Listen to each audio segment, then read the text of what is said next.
Playing more music than the others. This is Alagad Radio 100.5 FM. Ang tingog sang hinuban. Huwag nailain pa. Lami aoy.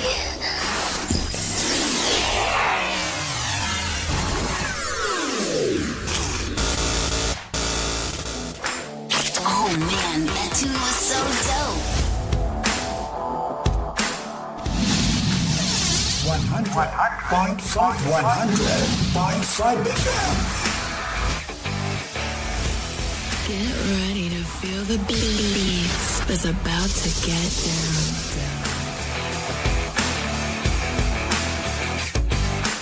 Listen up, baby. Ladies, let go of your man. You're listening to the ladies' favorite DJ. Bringing you the best in hip-hop and R&B. You're getting busy? Are you ready for something new and hot? This is 100.5 FM. Your Alagad Radio.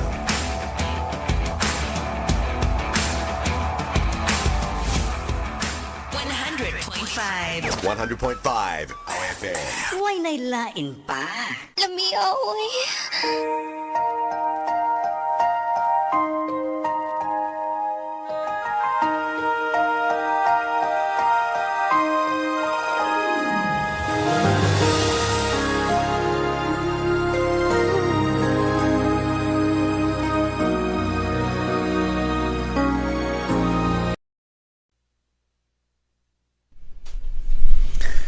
Abyan may ngaga dira sa imo kag welcome gid sa aton nga palatuntunan ang Ilonggo Daily Life from God's Word Radio Broadcast.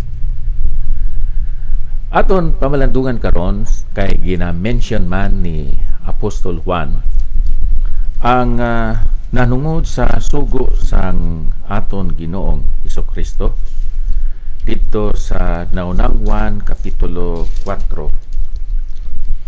Sugod sa versikulo 7 tubtob sa 21 ang nanungod sa sining gugma kay dito sa upper room sa wala pa kadto ining mga gintutunan ni Ginoong Hesus kag si Ginoong Hesus mismo dito sa garden sa Getsemani. Naghambal siya sa sining nga mga pulong. John 13:31 up to 35. Naghambal ang balan kasulatan. Sang nakagwa siya si Jesus, nagsiling, karon ang anak sang tao ginahimaya kag ang Dios ginahimaya sa iya. Meaning ang nagwa amo si Judas Iscariote sa versikulo 30. Now, diri sa versikulo 32, kung ang Diyos ginahimaya sa iya, ang Diyos magahimaya man sa iya kaugalingon kag sa gilayon himayaon niya siya. Mga anak, sa jutay pa nga tion kaupod ako ninyo. Kamo magapangita sa akon kag suno sa ginasiling ko sa mga Hudiyo, gani karon ginasiling ako sa inyo, kon diin ako makadto indi kamo makakadto. Ako nagahatag sa inyo sing bag-o nga sugo nga maghigugmaanay kamo, subo nga ako naghigugma sa inyo nga kamo man maghigugmaanay. Sa sini ang tanan nga tao makahibalo nga kamo mga gintutunan ko kon maghigugmaanay kamo. Kabay ang Ginoo magadugang sang pagpakamayo sa sining mga pulong nga aton ginbasa. Ari diri abyan kag utod sa Ginoo ang bag-o nga sugo nga gintawag ini nga bag-o nga sugo. Gintawag ini nga bag-o nga sugo tungod kay ang standard sa paghigugma sa imo utod sa Ginoo, hindi kun daw ano ang imo paghigugma sa imo nga kaugalingon, kundi kun ano ang sahi sang paghigugma nga ginpahayag ni Ginoong Hesus didto sa krus sang Kalbaryo. Kung sa aton paabyan, nahimo ini nga bag-o nga sugo tungod kay ang modelo, ang standard sa paghigugma dili ang aton paghigugma sa atong kaugalingon, kundi kung paano kita ginhigugma ni Ginoong Hesus. So ari diri ang sugo, ang exhortation, a new commandment I give unto you. What's that? That you love one another as I have loved you. So, maayo nga manunudlo ini si Ginoong Hesus. Tungod kay hindi lang siya nagatudlo pinaagi sa iya nga baba, kundi nagatudlo siya pinaagi sa iya nga buhat. Ang iya nga buhat amo ang naghambal, hindi nga ang iya tinikal o kun ang iya hambal amo kuno abi ang nagabuhat. So si Ginoong Hesus naghatag sining bag-o nga sugo, tungod kay ang modelo kag ang standard sa pagtuman niini amo ang example ni Ginoong Hesus. So dala na kon sa inyo abyan ang exhortation o kun ang sugo. Ako nagahatag sa inyo sing bag-ong sugo nga maghigugmaanay kamo. Ang example sa sini nga sugo, subong nga ako naghigugma sa inyo nga kamo man maghigugmaanay. So maayo gid nga manugtudlo maestro si Ginoong Hesus tungod kay sa wala pa sa gani nakahatag sang sugo, siya nakahimo na o kung nakatuma na, naka-exemplify na sa iya nga ginsugo. Siling diri ang ikatatlo, ang epekto o kung ang resulta kung ang matudtuod nga mga Kristiyano nagahigugmay sa isa kag isa. Sa sini ang tanan nga tao makaibalo nga kamo mga gintutunan ko kung maghigugmaanay kamo. So ari makita naton diri abyan nga ini si Ginoong Hesus gusto siya sang resulta, sang bunga sang ila practice sa paghigugmaanay sa isa kag isa. Kung ang mga kauturan sa isa ka lokal nga iglesia nagahigugmaanay, nagabinuligay, nagatabangay, nagapinasayluay, nagapatawad sa isa ka utod nga nakasayop o kung nakasala, dako ina nga testimony o kung panaksyon sa lokalidad, sa barangay, dira sa banwa, san pa dira sa syudad. Pero kung ang mga miyembro nagailinaway, dako ina nga tamparos sa ila mga ginahambal kag ginasiling ginatuuhan kag ila mga tinindugan o kung baruganan sa Cebuano, tungod kay wala nila gintuman ang mga ginsugo ni Ginoong Hesukristo, wala nila ginsunod ang gin-exemplify ni Ginoong Hesukristo. Mas grabe pagit kung ang pastor amo ang nagasugod sa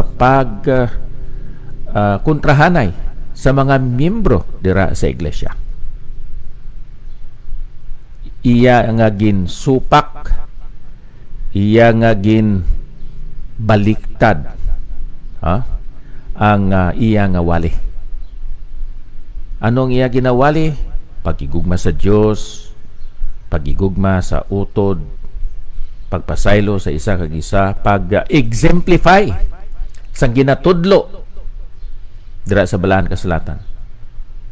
Busa dako nga sa labton sang alagad sang Dios nga wala niya gintuman, wala niya ginisip ihemplo ang iyang kabuhi sa mensahe nga iya ginatudlo kag ginawali. Kag nga masubo kon iyang bahinon i-divide ang simbahan tungod lang sa iya nga handom. Kag ang iya pag proteher sang iya kaugalingon nga testimony. Sa iya handom sa siguro sa mga material nga butang. Sa handom sa posisyon kagahom. Ari diri ang balan kasulatan nagatudlo nga ang identity sang matuod-tuod nga mga gintutunan ni Ginoong Hesukristo amo nga sila nagahigugmaanay sa isa kag isa. You know, si Ginoong Hesukristo ginhatagan niya ini sang dako gid nga bahin kag kabugaton sa iya nga mga pagtudlo. 3 ka tuig kag 4 ka bulan ang pag-minister ni Ginoong Hesus. Kaupod sa iya mga gintutunan, madamo siya ginhambal na nungod sa covetousness, nanungod sa infierno, paghukom, nanungod sa hypocrisy o pagkasalimpapaw. Pero sa sini nga bahin, sa sini nga kapitulo, nagsugod ang iya pagtudlo nanungod sa gugma, verse 1. Kag nagatapos ang kapitulo nanungod man sa gugma. So the exhortation is to love one another. The example is, as I have loved you. The effect, siling diri sa verse 35, by this shall all men know that ye are my disciples, if ye have love one to another. Ang mataas gid nga epekto nga pagakilalahon ang mga Kristiyanon nga they are Jesus disciples, not the disciples of anybody, of a deacon or of an officer or of a pastor. They are disciples of Jesus Christ and not a disciple of a pastor, of a leader, of a worker. Gintutunan gid ni Ginoong Hesus. Ano ang gusto naton nga pagakilalahon kita? Pagakilalahon kita nga sumulunod ni Kristo, hindi nga sumulunod sang isa ka tawo. Kabay pa kuntani nga aton igakabuhi ining new commandment. A new commandment I give unto you, that ye love one another as I have loved you. By this, or that ye also love one another, by this shall all men know that ye are my disciples, if ye have love one to another. Kabay pakuntani nga aton igakabuhi ni nga minsay karong adlaw. Dios nga balaan, madamo gid nga salamat sang imo pulong, sang imo sugo, sang imo ehemplo, kag sang objective nga ginladlad nimo para sa amon kun ngaa nga maghigugmaanay kami sa isa kag isa.